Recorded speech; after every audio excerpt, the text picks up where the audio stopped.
There you go.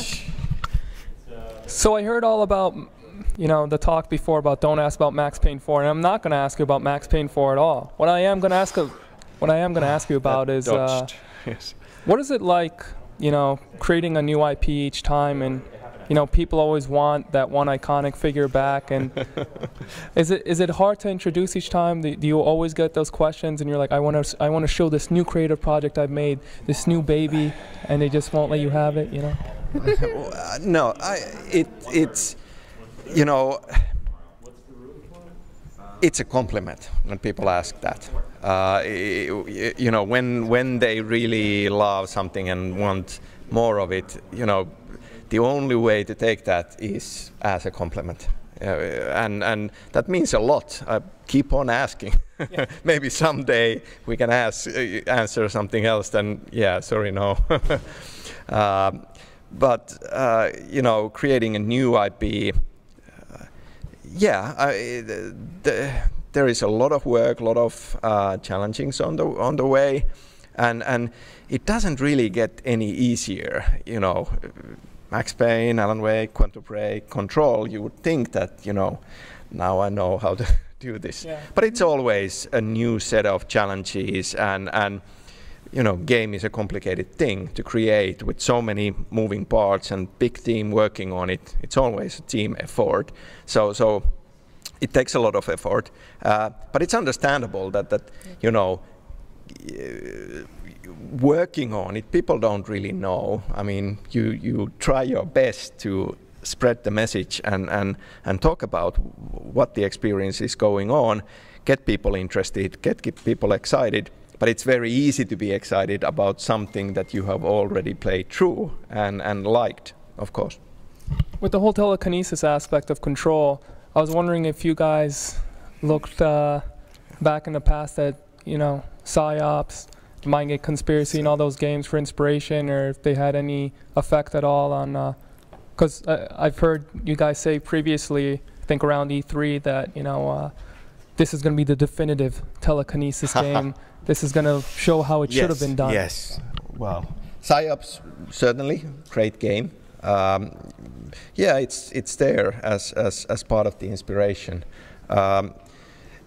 The cool thing about telekinesis is that, well, because it's so much tied to the physics, and because the technology is going forward fast always, you know, the current gen engine gives you opportunities that were not possible previously, and we've been pushing the engine forward a lot, and the tools a lot, with the physics, with the dynamic destructibility of the environments, and these days you can do more than you could with you know, previous platforms.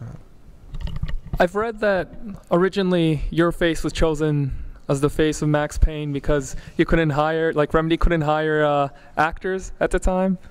Yeah, that's really true. Now Courtney's around.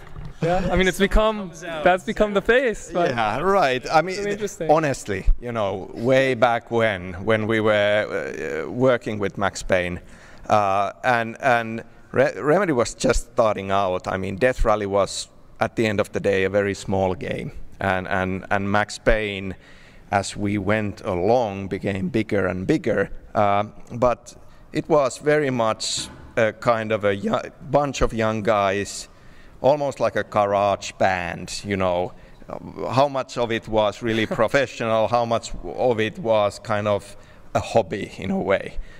You know, there was that line when it flipped over, but you know, for a time there you couldn't tell. And I don't think that we, you know, part of it was budget, but part of it was also like, no, face.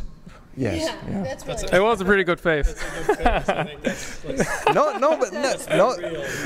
We really didn't even think about the possibility. I mean, we had professional actors as voiceover, but you know, back then all the characters usually for games were just created, you know, like cartoon characters essentially, and what we wanted to do was to push the realism of it. So we ended up using photography as basis for the graphic novel in the game, and then somewhere along the line, you know, the textures for the characters were hand-drawn, and that's how it was done, if there even was any textures on the early 3D models.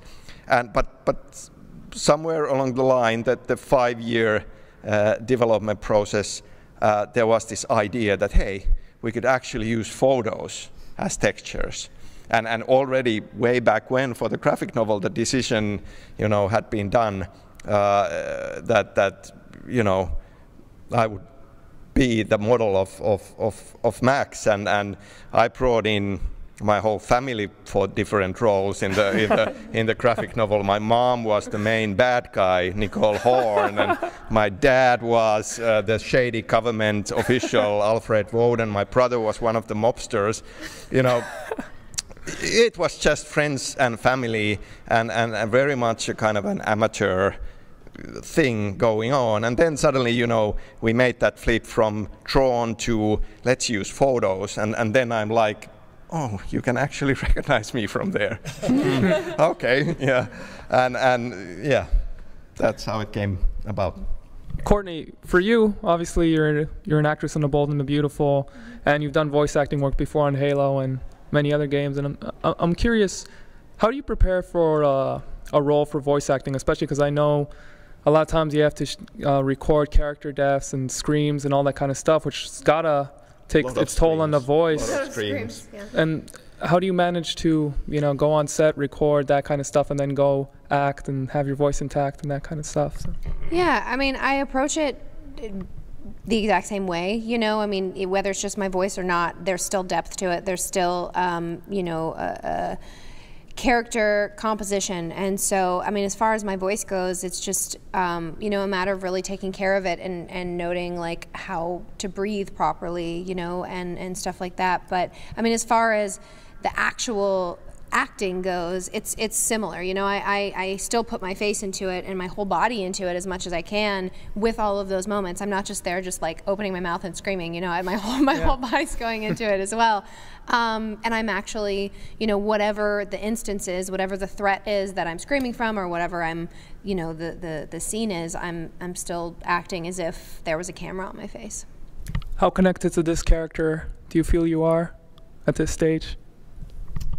Very connected, actually. You know, I very early on, you know, from the second I got all of the description of Jesse, I sat in my room for a really long time and I just created in my mind, you know, I went through each of the bullet points of, you know, the storyline and her characteristics and her attributes and stuff like that, and I really sat down and I allowed my mind to kind of go to these places that Jessie was going and who she was, and so I feel very connected to her, and she's still changing, you know, because there's still more of the story that is being written and places that we're going and things that will Jessie will encounter that, you know, obviously change you and grow, you know, you grow as a person through each encounter that you have. So that's something in development for the future. But as of right now, I mean, I feel very connected to Jessie. And I read in E3, they said no fetch quest. Why did they feel they had to elaborate on that? Do you feel there's too many fetch quests in games these days, and you want to make sure you're clean, concise, to the point, direct? You know? I mean, I think that the point there more is that we really want there to be interesting narrative to what you are doing in the world, and you know, in this game there being main missions and side missions and exploration stuff, all kinds of challenges, we try to find ways of making that meaningful, that make it feel like you know, this is meaningful, you know, interesting gameplay related stuff for the player, but also for Jessie as a character, that it makes sense for her to do these things. My last question for each one of you, where do you hope Control will land? How do you think fans will receive it? Where do you see it 1 year from now? We'll go with that. I hope it's the biggest game that everybody's playing. That's what I hope. Amen. Yeah, me too. Amen. Yeah. Yeah, well, I hope it's done. yes, that's starting from that. I like before when they asked you if there was going to be multiplayer, you're like, it's single player. It is single player. Yes, yeah. Dude, after that, it's single player, dude. I mean, we put a lot of effort into making these things. So obviously, hopefully, gamers will like it. DLC on the way? I mean, it's nothing to announce on that, but certainly, kind of, we set out to create fiction and world that is more long-lasting. So we are looking into that. Awesome, guys. Thanks. Appreciate it. Thank you.